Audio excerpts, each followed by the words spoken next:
Assalamualaikum warahmatullahi wabarakatuh. Perkenalkan, nama saya Aliafi. Saya mahasiswa magang dari IAIN Jember, Prodi Tadris Biologi. Pada kesempatan kali ini saya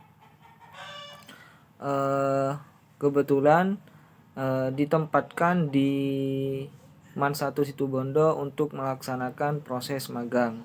Nah, kebetulan juga saya di sini mengajar kelas 10 IPA 1 yang guru biologinya Pak Jupri. Kemarin saya sudah berkoordinasi dengan Pak Jupri bahwa sesudah UTS itu materinya yaitu virus dan belum diterangkan. Nah, pada pembahasan kali ini saya akan menjelaskan bab virus. Namun pada pertemuan kali ini saya tidak akan menghabiskan bab virus dalam satu pertemuan, melainkan saya akan membuat dalam 2 pertemuan. Nah, pada pembahasan kali ini juga kita akan membahas terkait apa itu virus dan sejarah munculnya virus, ciri-ciri virus, bentuk virus itu seperti apa, dan strukturnya itu seperti apa. Nah, untuk mempersingkat waktu, kita awali pembahasan ini tentang virus. Nah, adik-adik, tahukah kalian apa itu virus dan dari mana virus itu berasal? Nah, virus itu kata virus itu berasal dari bahasa Latin yang berarti itu racun. Jadi virus sendiri ini adalah merupakan mikroorganisme patogen yang dapat menginfeksi sel makhluk hidup. Jadi virus ini juga hanya dapat bereplikasi atau bereproduksi melalui sel inang. Artinya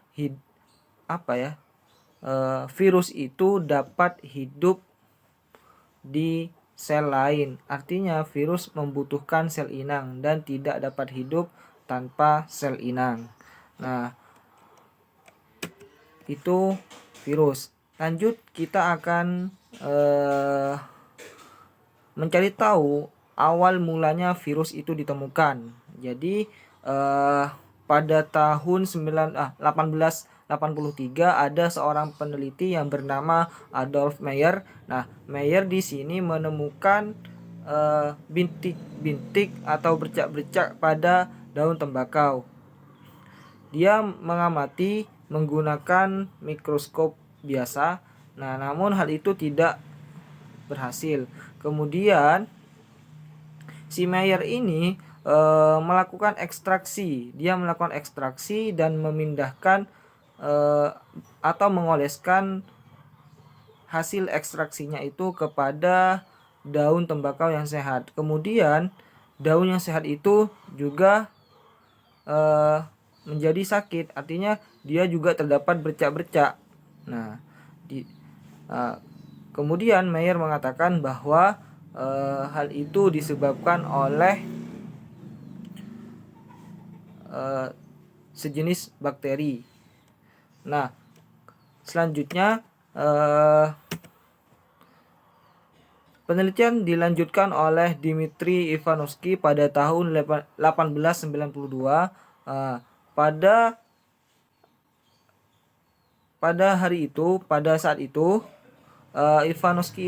Ivanovsky ini juga berhasil mengekstraksi, kemudian hasil ekstraksinya itu disaring melalui saringan bakteri.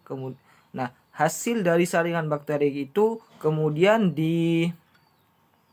dioleskan atau disemprotkan juga ke tanaman tembakau yang masih sehat. Nah, hasilnya apa? Hasilnya juga sama seperti sebelumnya, bahwa daun tembakau yang sehat kemudian tumbuh bercak-bercak hitam. Nah, di sini Dmitri Ivanovsky ini menyimpulkan bahwa hal itu disebabkan bakteri yang dapat lolos dari saringan. Artinya bercak-bercak hitam itu, bercak-bercak yang ada di daun tembakau itu disebabkan oleh makhluk yang lebih kecil dari bakteri. Nah, kemudian juga dilanjutkan oleh penelitiannya Martinus Benjering. Nah, Benjering ini pada tahun 1897 dia juga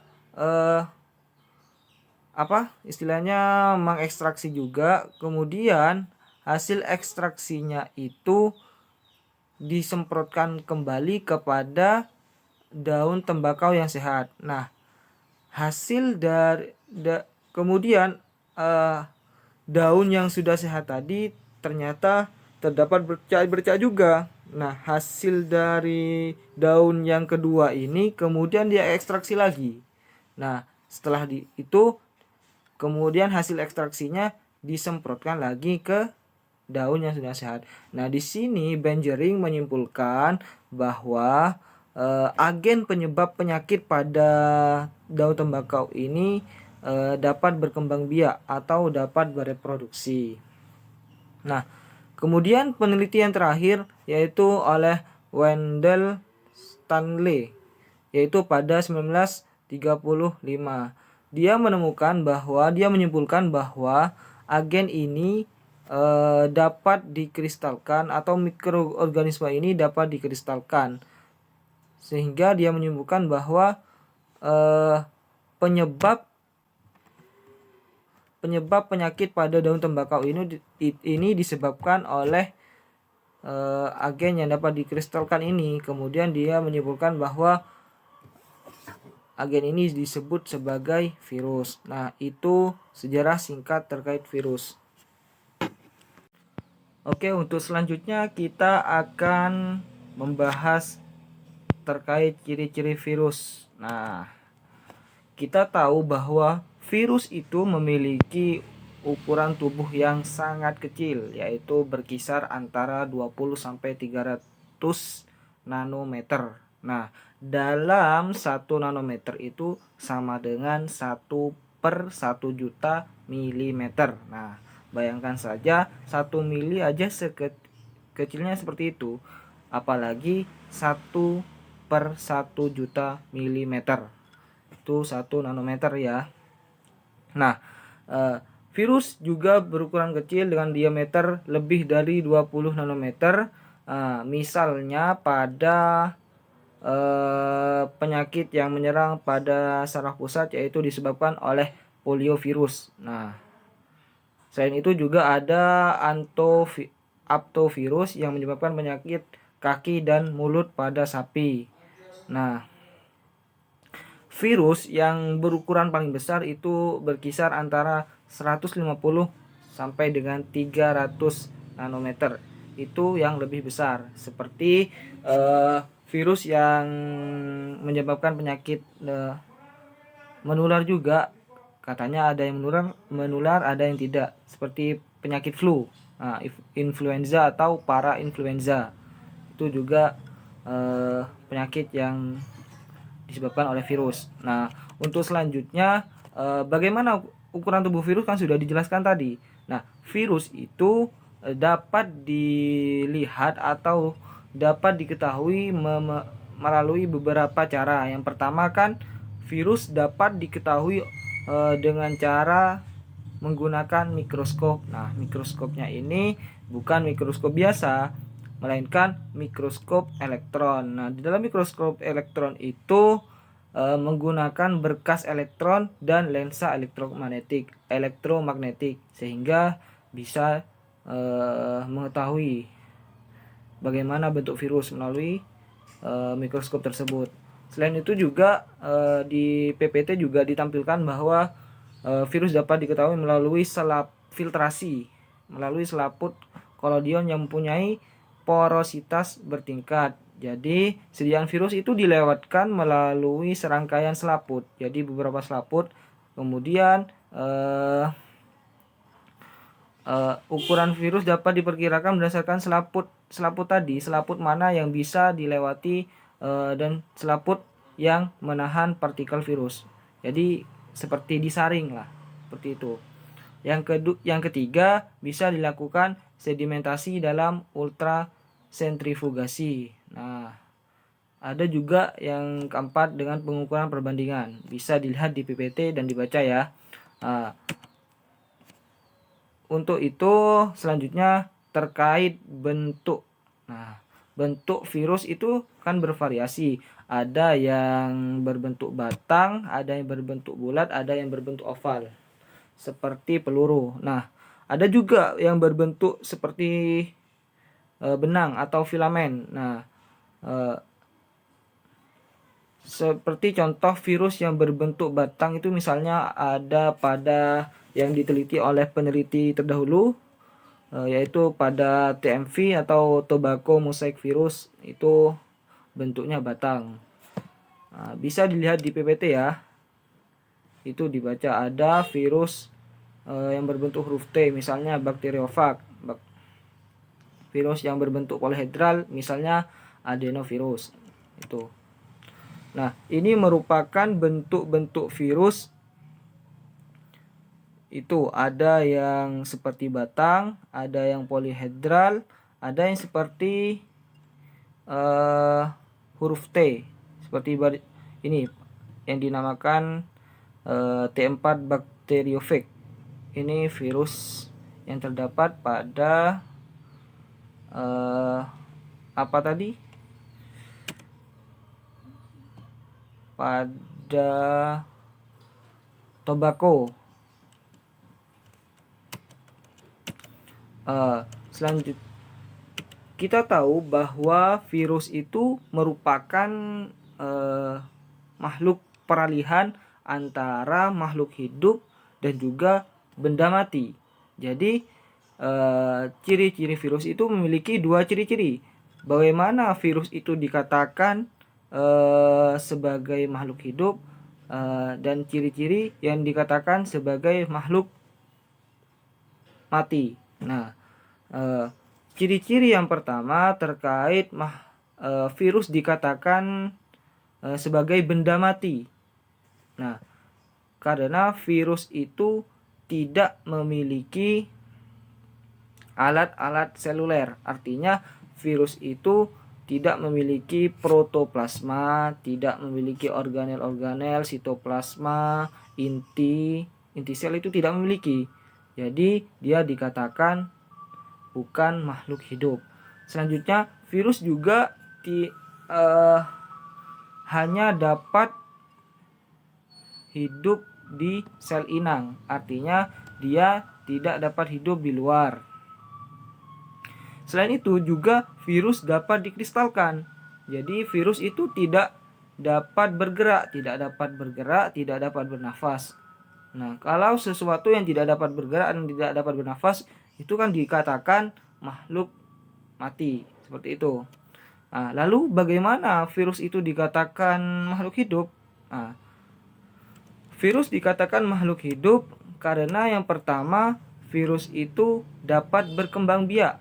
Nah, jadi seperti yang dicontohkan oleh atau diteliti oleh ilmuwan tadi, virus itu dapat berkembang biak. Nah, cara berkembang biak virus itu ada dua fase, ada fase lisogenik, ada fase litik dan fase lisogenik. Nanti kita perdalam di proses reproduksi atau replikasi. Biasa dikenal replikasi. Itu untuk ciri-ciri virus. Selanjutnya kita akan lanjutkan ke struktur virus. Nah, struktur tubuh virus. Nah, struktur tubuh virus itu ada beberapa bagian lah. Yang pertama ada kapsid. Kemudian di sini ada lehernya, terus ada ekor, bagian ekor. Nah, di bagian kapsid ini merupakan selubung terluar dari virus yang tersusun dari banyak subunit protein. Nah, jadi dalam kapsid itu terdapat subunit protein yang disebut dengan kapsomer. Nah, jadi kapsomer itu merupakan bagian dari kapsid.